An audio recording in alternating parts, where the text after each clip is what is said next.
Well, I've been back at work now, about nearly 2 weeks. Actually, I think it's just over 2 weeks. Yeah, it's just over 2 weeks. I'm not very good at math.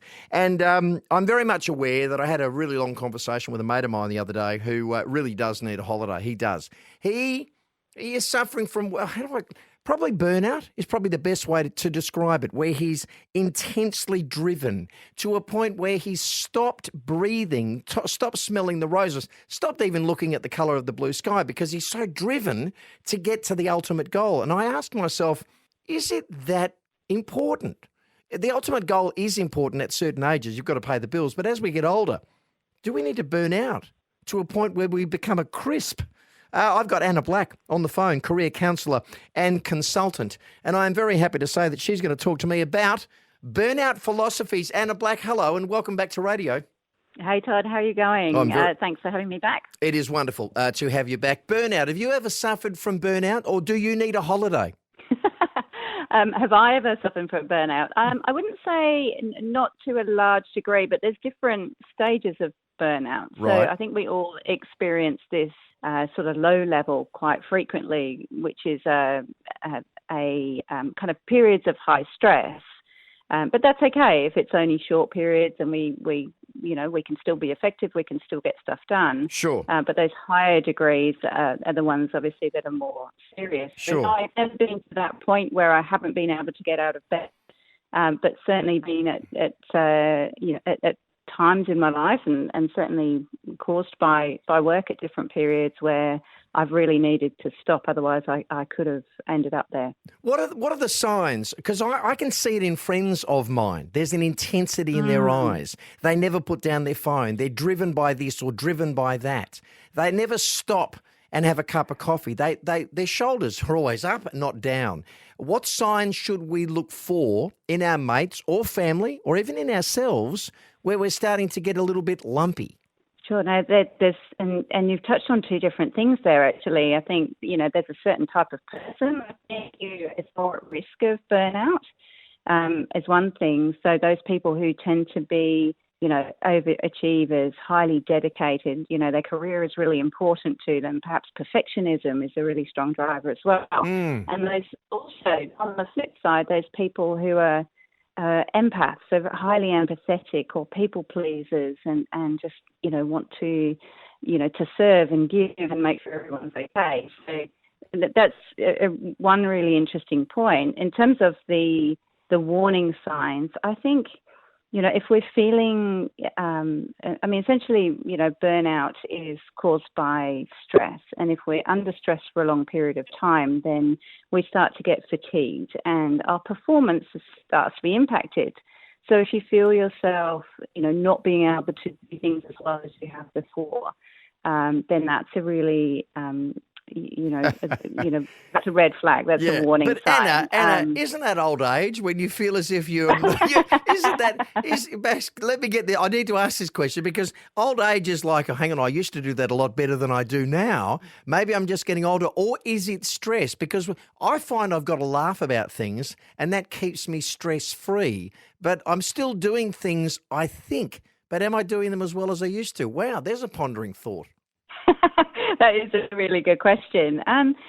I think there might be some things that that get more difficult with age, but I think the key would be to not just brush it off as, I'm getting older, therefore my memory's going, or that not assume that it's that, because Sure. Actually, if you did stop and take a break and really took care of yourself and and put in some of these measures to really recharge and protect ourselves from burnout, you probably find that some of those things, actually improve. And, you'd have to test it to know for sure. Yeah.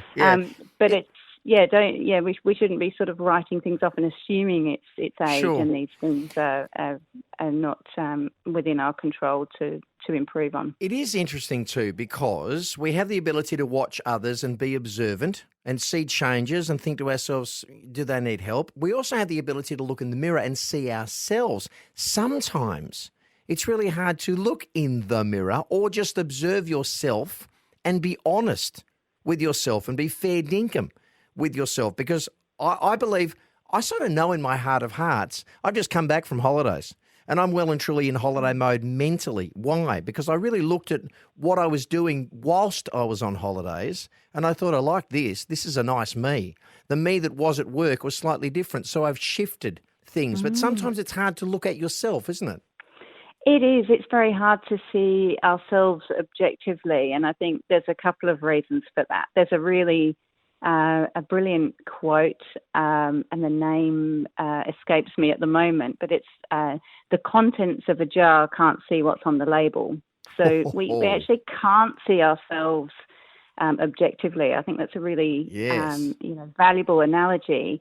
So to a degree, we just can't see it, but we also, we sort of choose not to see it as well, I think. We tend to say, she'll be right, we'll keep going, we'll get through this, things will improve, and tend to put ourselves last sometimes. Okay. And I think, that's a really see that thing to do long term. Well, that's an interesting point, because I have often said, put yourself first at times, because if someone needs help, then you are ready to help them. You're in the best state of mind, best physical way to help someone else, rather than being the person that does need help. You're better off, if you want to be a great mate, a great friend, a great lover, a great companion, a great husband, a great wife, a great whatever, then be the best that you can be to help others. And that also goes for family. I know, certain people in certain families, they knock themselves out to a point where they're busting every part of their anatomy to make things as sweet as a nut, and it doesn't always end out well. And then they sort of turn back on themselves and go, maybe I should have done it better. No, it's not up to us to make everyone happy. It's up to us to make ourselves happy and then help others on their journey, right? Yes, that's so true. Yes, we're responsible for our own happiness. We're not responsible for anyone else's. I mean, we literally can't make other people happy. Yeah. We all have that kind of control for ourselves. But that's very common. I think it's that old analogy of putting your own oxygen mask on first. Yes, I think I've used that before. It's really important, isn't it? And we can't be the best for other people if we don't look after ourselves first. So we need to make this shift and really get on board with the idea that Sure. it's not selfish to do Sure. that. It's actually best for everyone if Yeah. we're looking after ourselves. Are there some tricks of the trade? Come on, I need your help, Anna Black. You're the career counsellor and consultant. Are there some traditional ways and means of us being able to monitor ourselves or help others? Or are there, I guess the other thing is that holistic approach where you look at the big picture rather than zone in on that little issue that could be, you could be blowing a mountain out of a molehill scenario. What would you suggest? I think it depends on, where, what sort of level you're at. So if what you're dealing with is a bit of intermittent stress, then really the key is to prevent yourself from going any further down the hole, if you like. So if you're experiencing stress, that's okay. We all have stressful periods in our lives, but what can you do to minimise them? What can you do to make sure you get past them as quickly as possible? Get rest. Do all those usual sort of self-care, health things. Sleep is so critical. Sleep. Eating a good diet, exercise, getting outside in the fresh air. So what can you do to recharge and break up the stress so that you're not, stressed permanently all the time? So that, and obviously try and remove whatever it is that's causing you the stress. So if it's work, take a look at what you can change there. Is that really the job that you want to continue in? If the stress is there all the time and it's something that you can't do anything about. If you're further down the line and you're in that period where it's chronic stress, then you really do, need to find space and take a decent break. And that requires a shift in mindset and the way that you approach your work. You need to put boundaries in place. You need to stop taking it on. Like, you need to try and solve the problem, the root cause, rather than just treating the symptoms of, self-care and resting every so often, because that's not going to really fix it. And, so important. There's some really, really great work by a guy called Nick Petrie in New Zealand who, if any of your listeners, want a link to his work, then they're welcome to get in touch with me. I'm happy to pass it on. Okay. He breaks it down and gives all this advice on each of these different stages, but you really you need to obviously catch it early so that you don't end up in that place where you can't get out of bed and you're taking months off work. Yeah. I know. We can't take holidays every single week, although the weekends do come at exactly the right time, don't you find? Anna Black, Yes. How do we find you? Is there a .com we can go to? Yes, so my website is strategiccc.com.au, so that's strategic with. Yep. I'm also really easy to find just on Google or LinkedIn. So if you search Anna Black Career Counsellor Perth, then I'll pop up pretty easily. Wonderful. Anna Black, thank you for your time. I've run out of time right now, but I don't feel, well, look, realistically, I've just had a holiday, so I shouldn't be burnt out. Physically, as I say before, I'm in the studio, but mentally, oh no, I'm not back at work yet. I'm having too much fun. And that's my plan right the way through until Christmas. And I think that will work for me. Anna Black, thank you for your advice. I do appreciate it. Let's hope we've helped somebody. Fantastic. I really do hope so.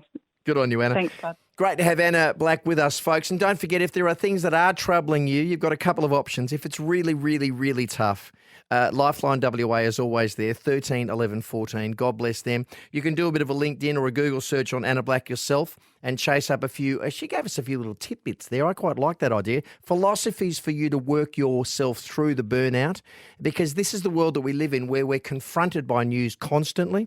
And if we absorb it all, the empath does, if we absorb it all, it can change our DNA to a certain level, and we will think things differently. We will think of things differently. So on that note, let's get through this together, shall we? You are listening to 6PR, Tod on the radio. We'll take a break and come straight back after this.